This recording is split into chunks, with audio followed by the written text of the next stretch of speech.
Hello, everyone, and welcome. Thanks so much for tuning in across time zones today. My name is Perry Hewitt, and I'm the Chief Marketing and Product Officer at Data.org. Data.org is a platform for partnerships founded in 2020 by our friends at the Rockefeller Foundation and the Mastercard Center for Inclusive Growth. And our focus is on building the field of data and AI for social impact. And one of the ways we do that is through capacity development. Another is commons, digital public goods. But the third is challenges, thinking about some of the ways that we surface great and innovative ideas to advance the field of data and AI for social impact. Introducing these awardees today for the AI2AI challenge is a huge privilege of working here. And I'm representing the work of so many people, both at Data.org, who work to run the challenge with our colleagues at the Mastercard Center for Inclusive Growth, our regional partners, DASRA and Capital One, and our esteemed group of judges. So thanks to the entire team for pulling this all off. I'd like to kick off first with just a little bit of context. Why AI for social impact and why a challenge mechanism to get there? So AI is the obvious one, right? Everywhere you look, we're in a world increasingly governed by AI. We see it in the news, we see it in the algorithms that, shape our social media feeds and a lot more in terms of the deals we're offered, the kind of news that we see. And globally, there's a big and broad understanding that data and AI are really reimagining what is possible. The potential is enormous. But social impact organizations today, particularly those that serve historically marginalized communities and low and middle income countries, are at risk of being left behind in this great and important reimagining. We need to do more, and we need to move faster to leverage AI effectively and responsibly for social impact and to achieve truly inclusive growth. We're in an era where AI can unlock tremendous economic, social change. And in order to do that, we need to be as inclusive as possible about whose hands are behind the keyboard and who's driving this change. We believe that AI may present an opportunity for these communities not only to keep up, but potentially to leapfrog as co-creators of an AI-informed future. So that's why AI for impact. But why a challenge? Why do we do these? This is Data.org's fourth Global Innovation Challenge. We see these challenges as engines of discovery, where they really provide an opportunity to galvanize talent and to support the creation of networks of leaders in data and AI for impact. These challenges shine a light on what is possible when underrepresented communities have access to funding, resources, technical support, and mentorship. These exemplars can offer both inspiration and education on what can be achieved. And I will say, just anecdotally from the other challenges we've done, seeing that those informal networks form of founders that are working on one kind of problem and find someone else working on a very similar kind of problem or using very similar technological approaches to solve very different problems. And the way they've collaborated across technical hurdles, across cultures, across geographic boundaries has been a great pleasure of doing this work. This specific challenge, the Artificial Intelligence to Accelerate Inclusion, or the AI2AI challenge, is the kind of accelerant we need to identify what works to drive inclusive growth, to scale and replicate these solutions across geographies and problem statements. Again, this challenge was really focused on existing solutions using AI in the field and what's the opportunity to grow them, to share them with others, and to move to different problem statements. So now I'll turn it over to my colleague, Ali Schmidt-Fellner, who's the Vice President of Insights for the Mastercard Center for Inclusive Growth. And she'll share a little bit more about Mastercard's vision for how do these challenges enable impact and how data and AI specifically can drive inclusive growth. Thanks, Ali. Thank you, Perry, and hello, everyone. It's an honor to join you today as we celebrate the incredible awardees of the AI to Accelerate Inclusion Challenge. At the Mastercard Center for Inclusive Growth, our mission is to advance equitable and sustainable economic growth around the world. And we believe that data and AI, when used responsibly and inclusively, are among the most powerful tools that we now have to address the world's most pressing challenges. However, as Perry mentioned, the benefits of AI will not reach anyone unless they are intentionally designed and deployed to democratize access, address disparities, and ultimately empower local communities. And that is where initiatives like the AI to Accelerate Inclusion Challenge come in. When we partnered with Data.org to launch the challenge, we saw an opportunity to answer a critical question. In a world where AI is advancing at lightning speed, how can we ensure AI will accelerate inclusive growth and put people and communities at the center of its design? We focused on solutions that address the realities of climate change, gender inequities, and barriers to financial inclusion, issues that we feel are at the heart of creating shared opportunity and prosperity. Through the challenge, we sought to spotlight those leading the charge, to understand what's working and ultimately learn alongside these amazing innovators. The challenge is about more than scaling technology. It's about scaling impact, and it's about scaling trust, working in partnership with incredible social impact organizations and local communities to ensure solutions work for them. By supporting these innovators, we're also building a playbook for how responsible AI can be a force for good. These awardees are proving that AI can be harnessed to bridge gaps, not widen them, and that solutions born in one place can inspire and inform progress across the world. We're so excited to be working alongside these awardees, providing financial support and technical assistance to develop their solutions over the course of the next year and support their efforts to drive change at scale. Because ultimately, inclusive growth happens when technology is harnessed to unlock human potential and create pathways to a more equitable future. So with that, I'm thrilled to turn it back to Perry to introduce the inspiring innovators we're here to celebrate today. Thank you. Thanks, Allie. And really, thanks to the entire Mastercard team have been tremendous partners, not only in supporting the challenge, but also in co-creators of what will really drive inclusive growth. And to Allie's point, what drives impact, not just technology. I'd like to invite our 5 AI2AI Challenge awardees to the stage now. Monica Shukla from Buzzworthy Ventures, Liam Nickel from the IRC, the International Rescue Committee, Sid Ramaditala from ID Insight, Ben Ruxin from Link Health, and Mercedes Bidart from Kipu. So it's just wonderful to have you all here today. And I feel like I think we got over 500 applications from more than 80 countries. And I wish there could be more people in the room, and I'm very optimistic for future challenges because there were so many terrific solutions that are out there. So as we said, this challenge called for what was already in the field. What are the existing innovative solutions that are working to accelerate inclusion, economic empowerment, and equity for individuals and communities? So this first question is going to focus on the economic empowerment piece. Everyone here is trying to focus on inclusive growth. How do we empower people who have not traditionally been empowered by technology? And what's the unique and presenting opportunity here? So I'm going to start with a couple of examples of what it looks like in action. So I'll start with you, Mercedes. Latin America's small businesses face a $1.4 trillion funding gap, leaving over 100 million businesses underserved. How is Kipu using AI to provide fair and accessible credit to entrepreneurs who've been historically excluded from traditional financial systems? Thank you, Perry. I'm really happy to be here. I'm tuning from Colombia. Well, really, one of the main issues why there's a gap of financing is because 80% of businesses in Latin America are informal and unbanked. This means there's not enough information on their behavior, like their financial statements or all the traditional information that a bank usually asks you to have in order to give you a loan. And if you go to the traditional credit bureau, they might not have a credit history, or that credit history might be damaged. That's why there's not enough data available to assess their risk, And there's where we fill that gap by developing a new way of scoring small businesses. So we use information that is non-structured and non-financial. For example, we use videos of the businesses. We have more than 70,000 small businesses already scored in this alternative way in Colombia. And we have developed this alternative way because we saw with our own eyes that, okay, we are seeing that these businesses are working, these businesses are selling. They're like one of the main forces of economic development in their neighborhoods, but still they cannot access traditional financial services, and they end up going to informal lenders, right? Predatory lenders.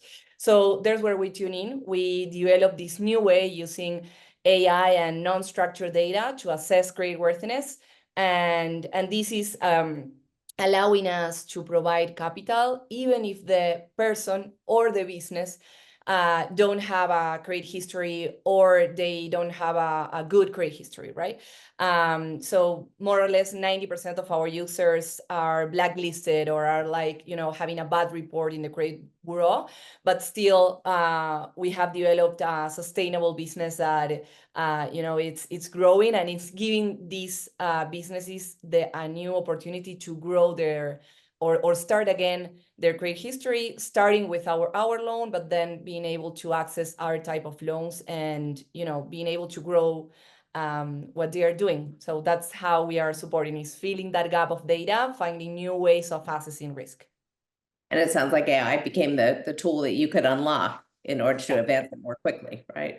And I'm cheating a little bit and skipping to the next question, but I wanted just a little bit more from you, Mercedes, on how do you build trust with people who haven't been who are in the informal sector, right? Obviously, they're not having a great experience with the credit opportunities they have, but can you just share, maybe just a minute on what that feels like for your work? Yes. We have developed that strategy, a lot since we started. So at the beginning, we started working with local governments, with foundations that were having, local reach to this type of communities. Mostly, we started working in informal settlements and public housing neighborhoods. And then when we started growing, now we are all across the country because we are 100% digital. And we started building really big partnerships with known brands in the country. So for example, we are one of our main investors and partner is the biggest bank in the country. So we are cooperating with banks instead of competing, because we are feeling a gap that they cannot feel, like they cannot do it. So by being, in there, we are in their wallet they promote also our loans. And also we have another partnership with the biggest telecommunication company in Latin America. So these two ways of, being with someone that the user already knows is a way of building trust. And obviously by doing it in a good way and supporting businesses when they start in, they get our loan, we also help them to grow their business with our tools. So we built a bot on also using Gen AI that helps them with their business on WhatsApp. So those type of things are ways of, okay, this is not just a loan, and we are not we are not also another predatory lender, but we are also supporting you and growing your business. That kind of outreach and connection and third-party credentialing. Thank you, really helpful. So Ben, over to you. So each year in the US, more than $80 billion in federal aid benefits go unclaimed. How does Link Health's AI platform bridge this gap, meeting the urgent economic needs while fostering the long-term stability and financial stability and well-being for those users? Yeah, thank you for the question, Perry. So this 80 billion figure of federal aid money that goes unclaimed by low-income people, it is a huge challenge and it's a huge problem. It's also a really big opportunity because it means that there is funding out there to make a meaningful impact in poverty that doesn't require additional congressional action, doesn't require additional legislative action to get appropriated. It's already there. We just have to go help people get connected to it. And that's where we come in at Link Health. So our platform aims to bridge this gap in money out there and money getting in people's pockets by making a process of enrolling in federal benefits that for too many people is too often overly complex and overly stigmatized, faster and more accessible. And we do that by working in a setting where trust and urgency kind of naturally intersect, and that's the healthcare space. So we do most of our work at Link Health in community health clinics. These clinics are often in low-income neighborhoods, and they often are so much more than just healthcare clinics. They're places that are beacons for resources and support for community development and community building. And so we use these community health clinics as a setting where this confusing and stigmatized experience can be one that's now more seamless and dignified. And the main tool we use to do that is by trying to streamline some of these disparate enrollment processes. So for example, in Massachusetts, where we do a lot of our work, there are different applications for every single program. Like if you want to apply for SNAP, which is food assistance, you have to fill out one application. If you want to apply for broadband assistance, you have to fill out another application. If you want to apply for utility assistance, you have to fill out another application. The thing is, all of these applications ask for largely the same type of information. Are you on Medicaid? Is your income below a certain threshold? What's your name, address, et cetera? And so what we do is we collect all of that information together with our team of patient navigators over the course of 10 to 20 minutes while the patient is in the waiting room waiting to be seen for their visit. And we use that information and run it through our generative AI platform to submit applications for multiple programs using that same set of information instead of going one by one by one with the patient. And we're aiming to expand on this work by deploying remote support via a chatbot, which we believe will help us reach more clinics and more patients, and allow us to kind of make an even deeper dent in that 80 billion figure.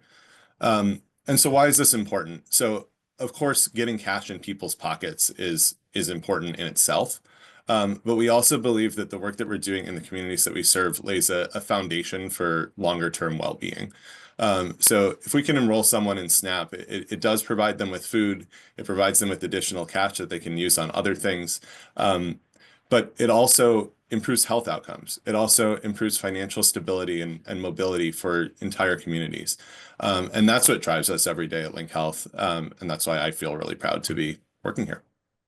Congratulations and thank you, Ben. No, that whole idea of the healthcare disparities and the huge, I mean, of course, the well-being impact, but the financial impact on communities is huge, right? If you don't have the money to pay for daycare, you can't be in the workforce. You can't, all those limitations imposed. And if you're filling in 1,700 forms, it's a little hard to keep up and dispiriting. So it's nice to hear AI being used to make that a more approachable process. So over to bees. Small scale beekeepers are adapting to shifting climate and crop conditions with the help of Buzzworthy Ventures AI-powered app BeKind, which best name ever, can we just say? Like the BeKind app really sold it. Can you share how this AI solution is accelerating inclusive growth at the intersection of climate resilience and livelihood transformation? We're hearing more and more about the impact of climate on smallholder farmers, and beekeeping, as we hear over and over in the news, is so integral to our entire food systems and food security. So how are you using AI, to make that happen? Thank you so much for the question, Perry. I'd start with sharing one of the very contextual quotes by Emily Dickinson, which says that to make a prairie, it takes a clover and a bee. Right. And I believe that this line very beautifully captures this very powerful truth that bees are essential to ecosystems, agriculture, as well as communities. Yet their population has been on a consistent decline, all over the world due to loss of habitat, climate change, and, largely unsustainable agricultural practices. It being a nature-based livelihood activity, beekeeping can inherently support climate resilience by promoting biodiversity, enhancing crop pollination, food security, and even boosting the rural economy. So how we do this? We leverage a tech and touch model to empower our beekeepers. Tech alone doesn't work as much in rural contexts, and we need human touch points purely, for building trust networks. However, to avoid biases and human errors, AI helps us a great deal. So our app, as you said, is called BeKind, and I'm going to share a few ways in which AI has empowered our solution stack for driving economic empowerment. So with beekeeping, early diagnosis of issues is key to ensure harvest volume as well as quality. So we've used AI to create troubleshooting mechanisms through vernacular voices in several different Indian languages. We've built advanced RAG models leveraging hyperlocal insights. We have built, image-based disease diagnosis systems for early and appropriate action. Now, one of the other things is that beekeeping, for it to be a viable economic activity, you have to maximize the number of harvests in a year, right? And that can only be possible through migratory beekeeping, which means that if the flora of a region gets over, you pack your beehives in a truck and you move to a new location where there is blooming happening. Right. But then climate patterns are changing, so we use AI and remote sensing to also predict floral cycles, enable beekeepers to optimize hive placements and, anticipate any changes that can affect their productivity. So we ensure that beekeepers adopt sustainable package of practices, integrated pest management, which prevents over harvesting and largely protecting bee colonies.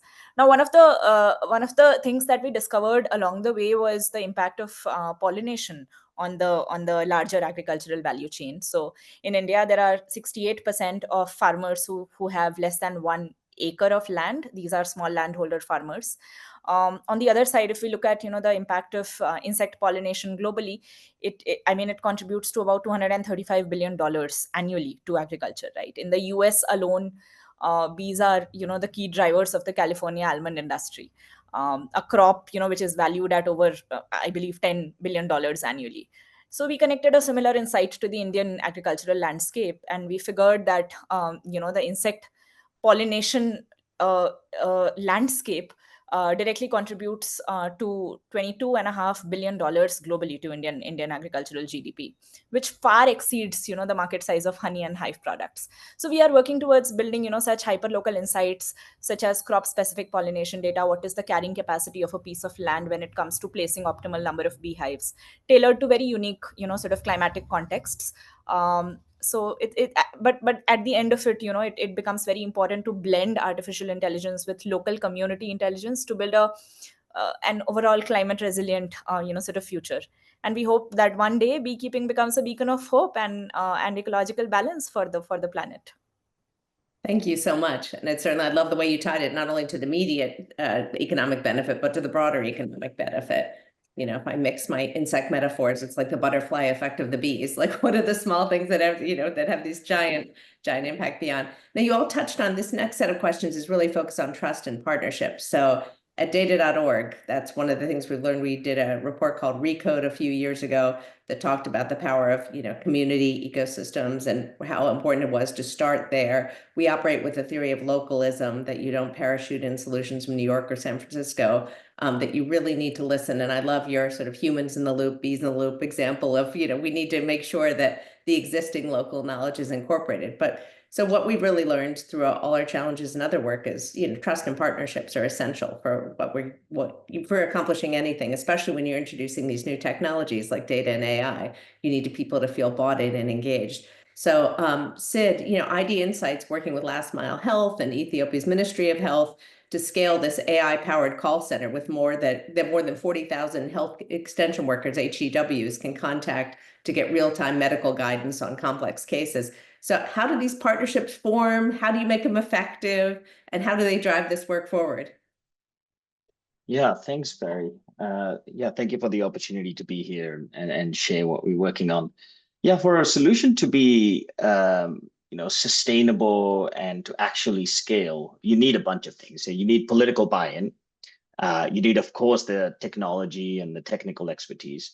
And then you need, local context, subject matter expertise. And in this project, we have, all of these. So the Ethiopian government has been running, as you mentioned, 40,000 strong community health worker program. They've been doing this for 20 years. They've been, exemplars in how to build the backbone of a health system using community health workers. And it is incredible that they are still looking to improve quality. So there's been some amazing leadership from the government on asking, okay, we've invested all this in building a strong workforce. They recently, with support from Last Mile Health, rolled out like a blended learning program. And now that AI is here, like how can we empower these community health workers even further?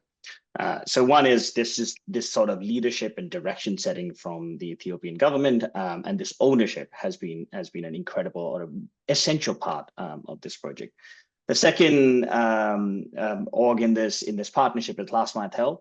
So Last Mile Health has been working for nearly 20 years in improving and strengthening healthcare.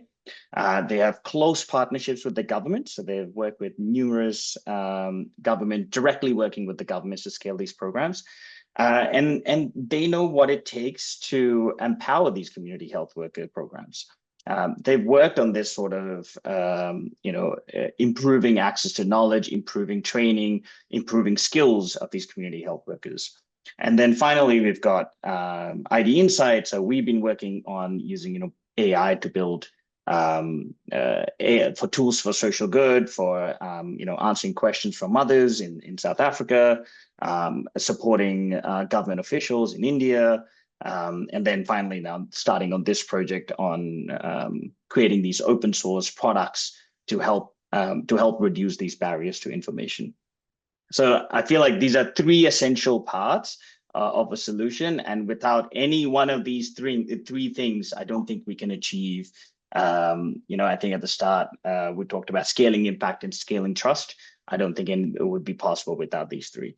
I also want to, go back to what you said early in the intro, and you talked about who is driving the change. I think that's a big part of this. I think I'm most excited about it is because we have a strong Ministry of Health driving this change. And as you said, we don't want a drop-in solution. We want homegrown, or we want locally grounded solutions. And that's where Last Mile Health comes into it as well. I think Abraham, I saw him in joining the meeting earlier. So he's the country director of Last Mile Health in Ethiopia. And yeah, so thank you again for all our partners. And I feel like that is what is going to be the secret to our success. Terrific. The power of partnership and introducing a new technology like AI. I think there's also an extra layer of trust that partnership needs to inform and drive, right? Like, so you have to convince both the government and Last Mile Health that the AI you're using is good. And then you have to build trust among those 40,000 HEWs who are saying, like, how do we know this information is good? And does it understand me? Can you speak just a minute to that? Yeah, that's 100% right. And we are building on top of trust that has been built through many years. So this is, the relationship between the community health workers and the government is like a 20-year long partnership. And they have been investing in building this trust. So that's what makes that transition a little bit easier. And similarly with Last Mile Health and Ethiopian government, Last Mile Health has been working with the Ministry of Health for many years, and I've rolled out other technology solutions to empower community health workers. So there is a foundation of trust that we are building on top as well. And same thing, so ID Insight has been providing data solutions for over 10 years, and this is not the first AI solution, so there is some reputational capital that we are able to leverage on as well. But definitely, this is also, I see this as this is a first use case for the Ethiopian government. So there is also a trust building exercise that needs to happen as part of this to set the foundation for the next AI or the other AI solutions that the government would be exploring. Thank you. Well, Liam, over to you. I mean, one of the biggest challenges that you must face is you're dealing with people at the worst possible moments in their lives often, I think. Signpost is an AI-powered platform that provides life-saving information to displaced people impacted by conflicts, disasters, poverty, and violence. And with the climate crisis, we see those numbers escalating. We see domestic violence escalating. We see so many things negatively impacted right now, and these crisis situations quickly emerging. So you are breaking down language and geographic barriers using Signpost AI. So how are you building trust with local partners to drive accessibility and meaningful impact, with people really in full crisis mode? Yeah, thanks so much. So Signpost is around 400 person initiative that's been around for about 10 years. We serve people in 30 countries and about 30 languages. There is a 1 to 1,000 aid worker to humanitarian client gap. And yet every single year, there's more and more and more humanitarian need. This year, that's over 311 million people, nearing the entire population of the United States, of people who are in humanitarian need. Yet, when there are crises, people have thousands of questions that go unanswered because of that resourcing gap. If you're to search on Google in Niger, how do you vet and stay safe from human trafficking, you will not get an answer to your question. If you ask a local hotline from the United Nations or other humanitarian assistance programming, you will get answers only related to the programs that that specific organization serves. Oftentimes, those real human answers are questions like, am I at risk of deportation? Am I in the possible flood area? I heard a flood was coming. Or how do I set up a bank account? I'm trying to leave a situation of domestic violence. All those types of questions go unanswered. And oftentimes those questions are surprising when you think very narrowly about a humanitarian context. For example, in response to the early days of the war in Ukraine, one of the most common inquiries was, can I bring my livestock if I flee? So what we're doing is we're building Signpost Chat, which is an agentic AI system that can backstop our 400 humans and support them to provide personalized answers to these questions safely and in plain speak. People trust online based off of the communities and the people that they know. That trust is earned, and it's a reflection of what people want. People affected by emergencies are no different from this rule. So in each country that we work, we have a localized brand and feel that reflects that country. We create and curate content on the basis of what people ask us. We meet people on the channels they're comfortable with. If they like TikTok, we're on TikTok. If they like WhatsApp, we're in WhatsApp. We use voice messaging whenever possible. We avoid legalese, and we create actionable knowledge that's accessible. We know that by doing all of these things, we're actually able to curb some of the most harmful effects like human trafficking in Greece when we provide people with actionable information. So ultimately, trust comes down to the way that you present yourself and how open and accessible you are to the audience you're trying to reach. Got it. That's really helpful. Thank you.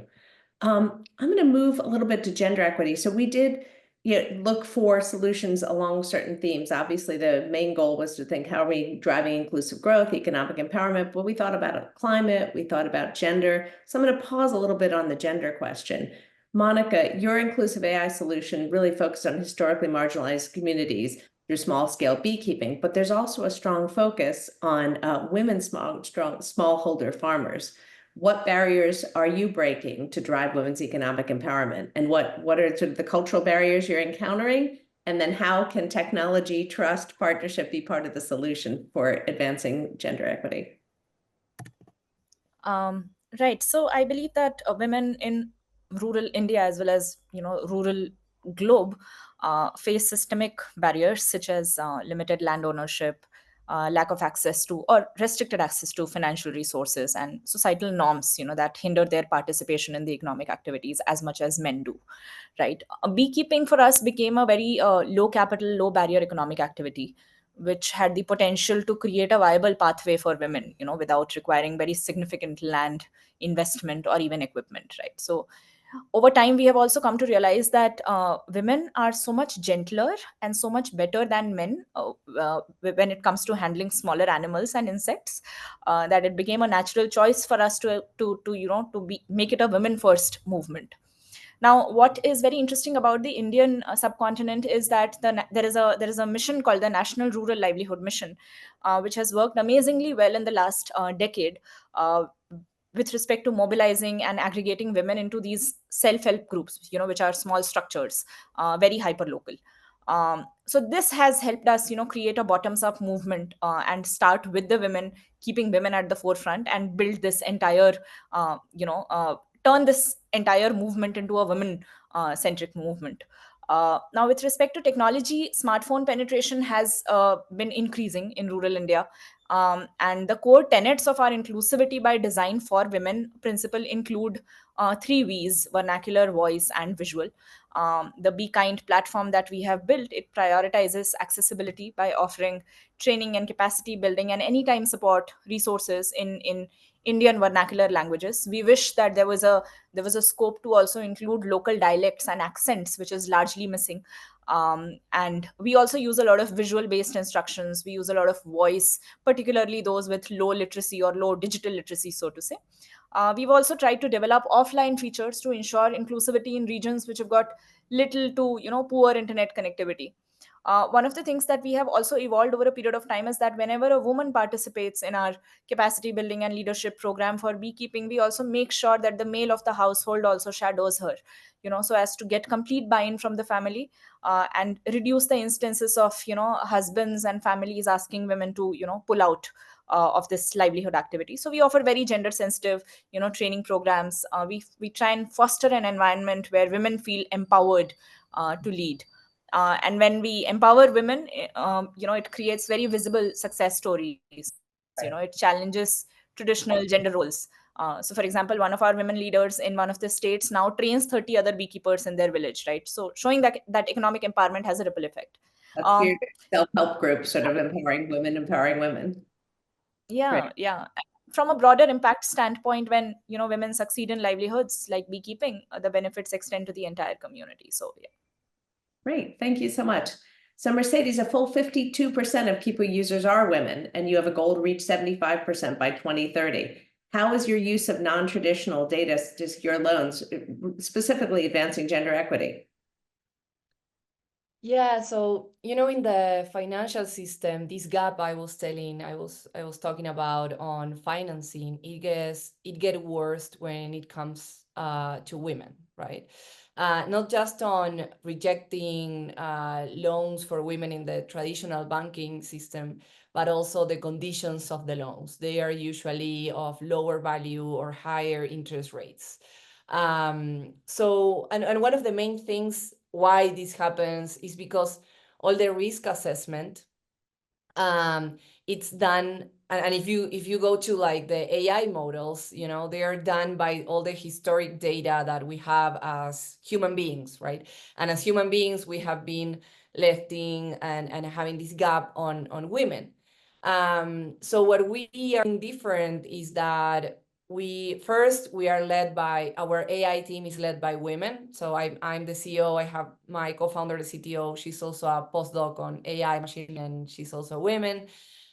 Just 20% of jobs in AI are led by women. And what happens is that women will look at those biases in a different way than if the algorithms are done by men, right? So there's where we are doing something different. We are looking at our algorithms to not reproduce these gender and racial biases that usually algorithms in the financial sector are doing. So first, by having like women eyes on the team. Second, by having a diverse data set where all the data we capture is captured by ourselves, and we ensure that, as you were saying, 52% of our customers are women, and our data sets are also diverse.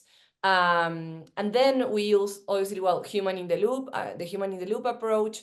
But also, for example, we run our algorithms taking out the column on gender to see if, like, okay, if the algorithm knows it's a woman, it might be offering a different type of loan than if the algorithm doesn't know the gender. So those are the type of things we are doing in order to ensure that we are not reproducing those gender biases. And it's been really nice to see that, as Monica was saying, it's the same in Latin America, right? Like if women get a better opportunity, they will spread that out into their families and into their communities.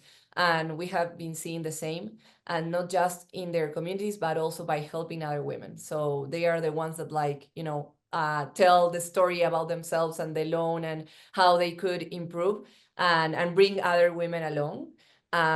Most of our team we are women. So I think it's like not just the product we're offering, but also what type of companies we're building, right? That goes back to the question of trust and building partnerships as well. Great. Now I have a couple of questions to ask about scale, and we talk a lot in the development sector about the risks of pilotitis, which is partly a philanthropy problem where you want to try everything and just things get to the pilot phase and don't go much farther.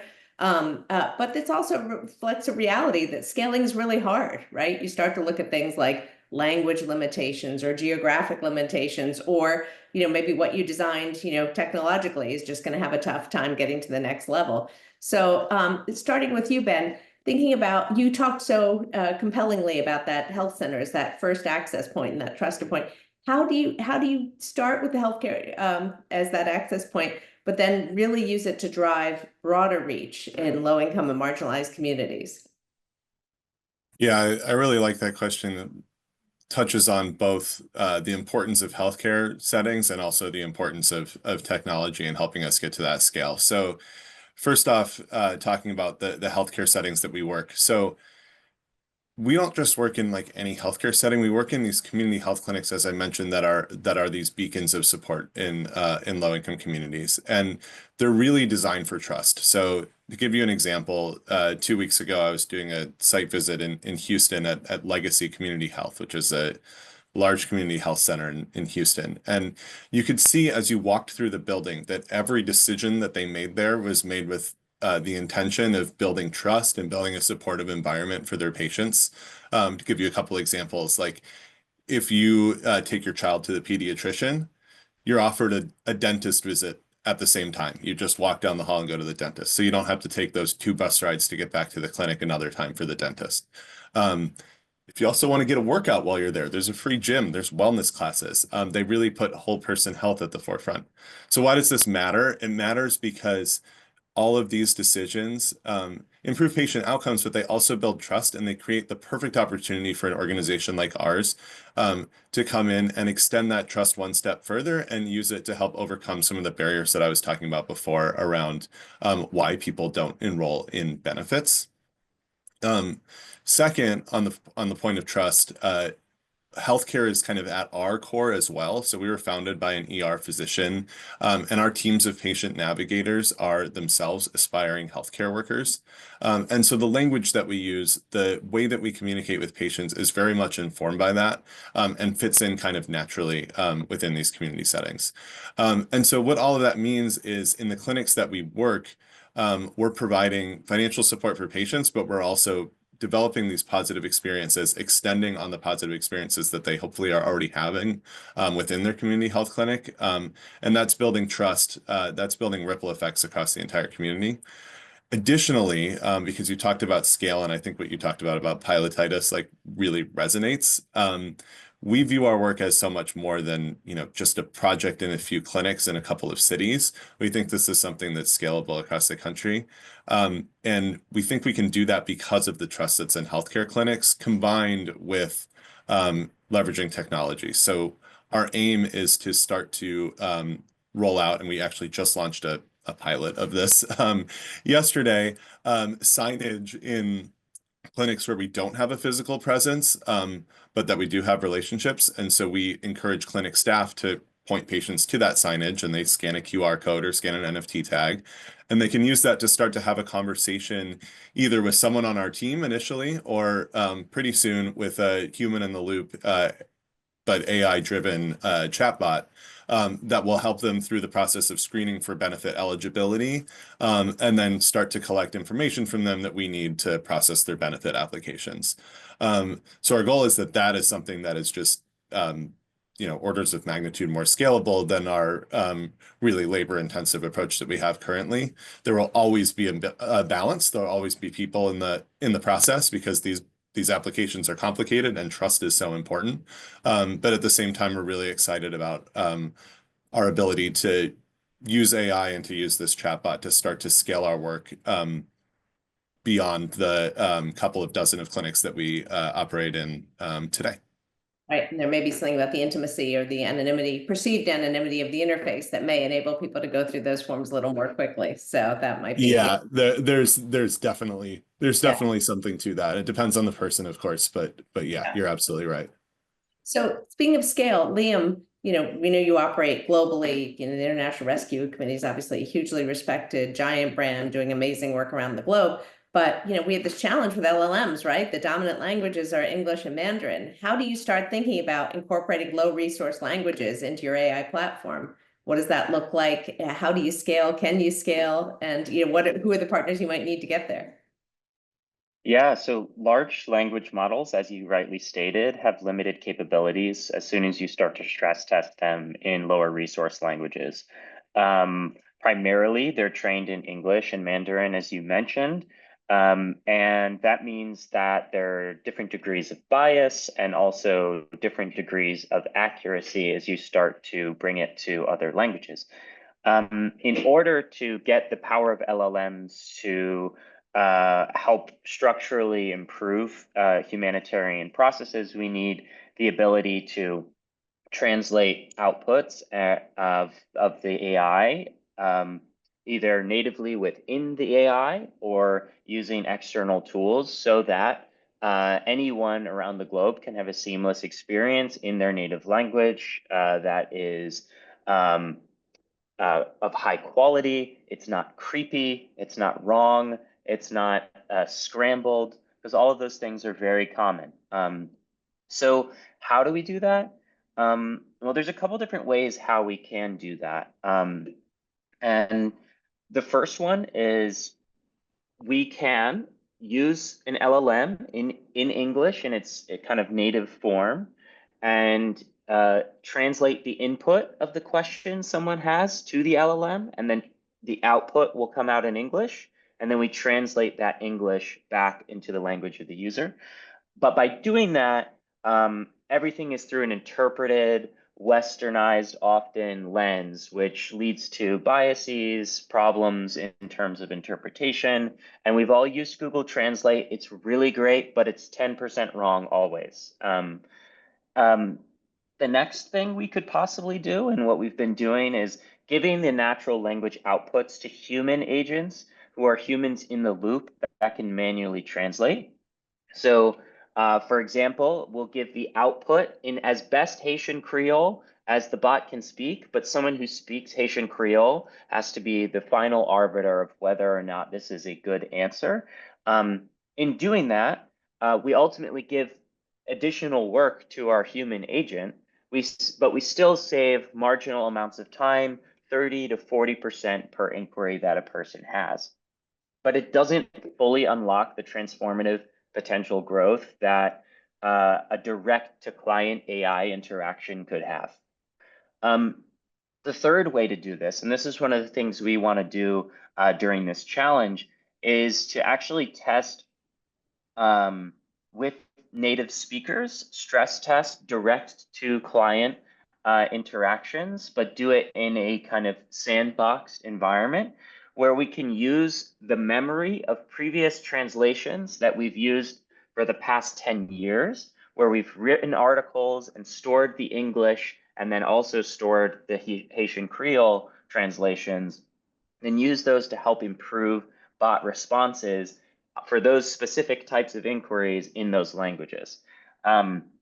So we have thousands of articles that we've written over time. We have multiple million different words that are translated into these minority languages. So we want to see if we can make the models actually perform better for those specific interactions. Currently, in our pilots, we're noting really good results in Farsi, in Arabic, in Swahili, more globalized but not non-Western languages. The next step is to focus on national languages or regional languages that have less global penetration. So we're going to be thinking about Haitian Creole, as I mentioned, Pashto, Dari, where there are high levels of people who are experiencing humanitarian need, but low levels of data to feed these largely Western foundation models. Ultimately, language performance is one piece of the pie to get to a perfect answer. We need perfect knowledge. We need perfect prompting. We need perfect language performance, and in addition to a number of other factors.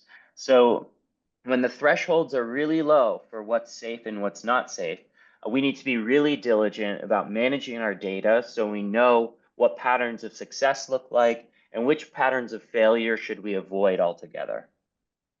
That's terrific. Thank you. I mean, looking at the screen, there's not one person who doesn't wrestle with the problem of language and low resource languages. And I loved your point on the first one. If you just throw it all in English and throw it back, there's so many nuances lost and biases introduced that it doesn't seem like, a viable solution, maybe in a pinch. But thank you for all that insight.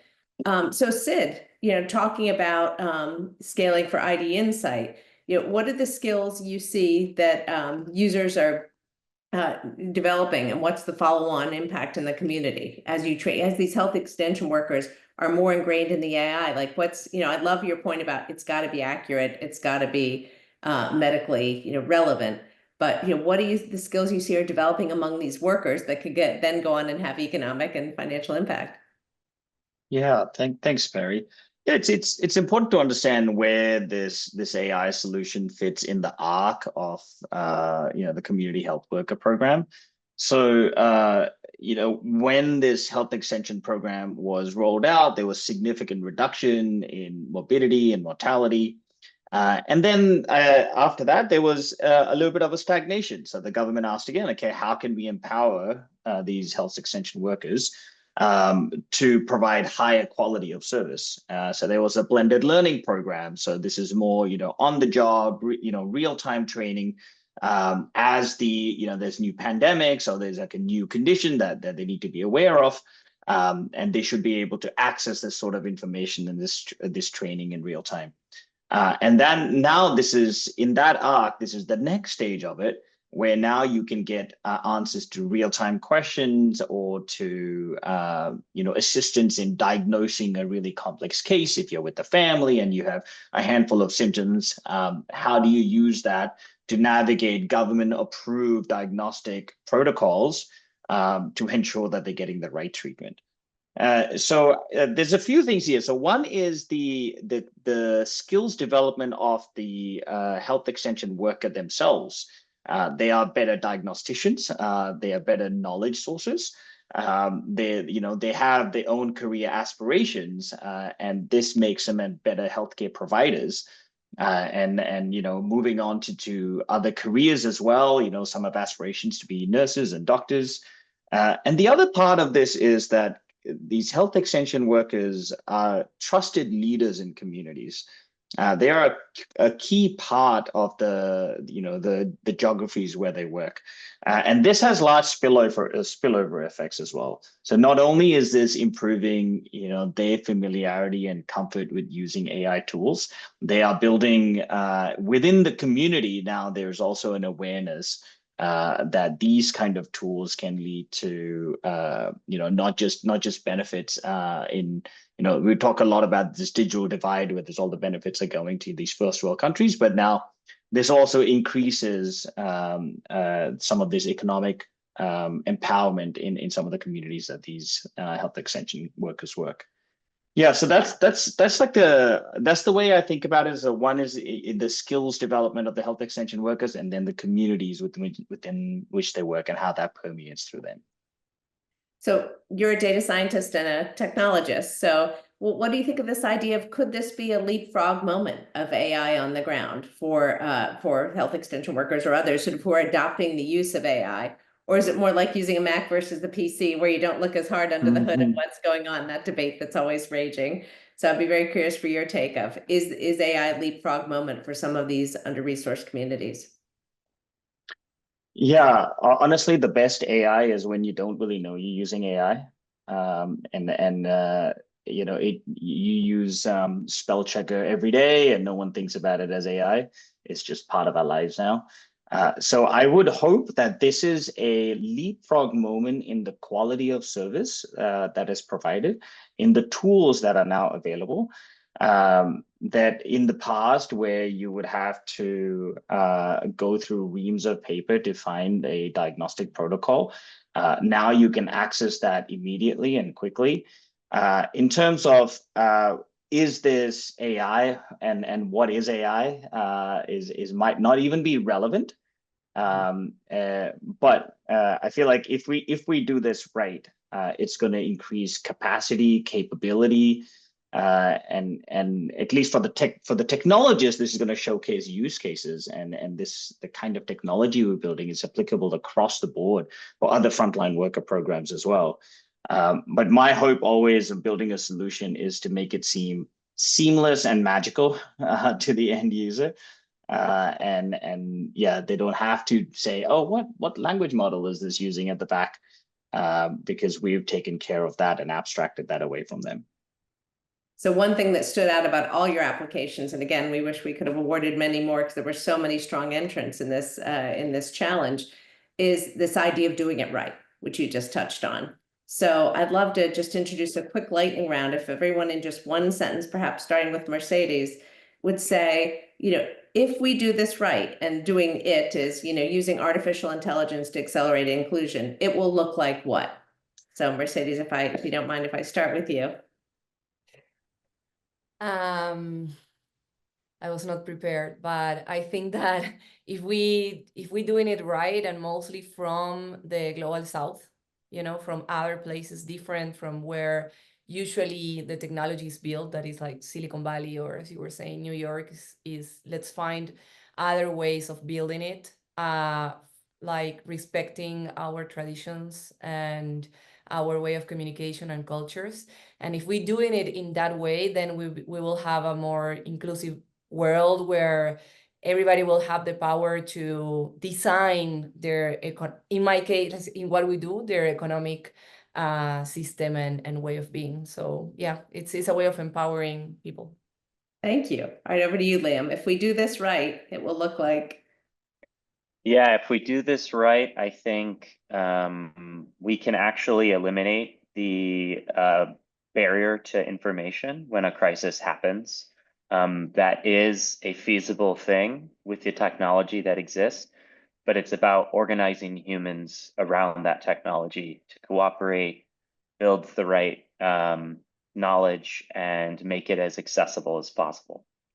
Great. Thank you, Monica. If we do this right, if we use artificial intelligence to accelerate inclusion right, it will look like. It'll look like a complete, absolute synchrony between agriculture, apiculture, food security, all of which is led by empowered women driving change. A world where no flower will go unpollinated. Every flower will turn into a fruit just because bees are there. So yeah. Wonderful, Sid. Thanks, Ferry.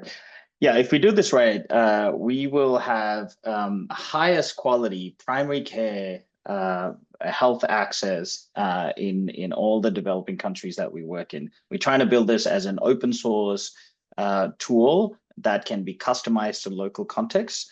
So I'm really excited about the scale of this and the groundedness of this. But yes, how do you do it right is the big question, and that we all are working together, and I'm hoping to learn from all of you as well. Great. Ben, we'll let you close. If we do this right, I think across all of our solutions, everything we're trying to do, we will be AI is a reflection of the people that are designing it and the information that it's being fed, and so we'll be designing it hand in hand with the people that we're serving. And specifically for Link Health, we'll be closing that $80 billion gap and putting low-income Americans on the road to financial empowerment and community development. Right. Well, if the 5 innovative leaders here have shown me anything, it's that, we've got a lot of really smart, focused, well-intentioned people working on this problem. And I'm very grateful to all of you for taking part in the AI2AI challenge launched by Data.org, sponsored by the Mastercard Center for Inclusive Growth, and for all your time and energy today. I so look forward to this year together and seeing what we managed to build with the funding and technical assistance and continued connection among leaders. Finally, thanks everyone from the audience for joining today. Please follow data.org, sign up for our newsletter, follow us on LinkedIn. If you want to continue to hear on these challenge awardees and the great work that they're doing, this is the best way to do it. Again, thank you to Mastercard Center for Inclusive Growth, to DASRA, our regional partner, and Capital One for their support for this challenge. We look forward to seeing great things from these awardees.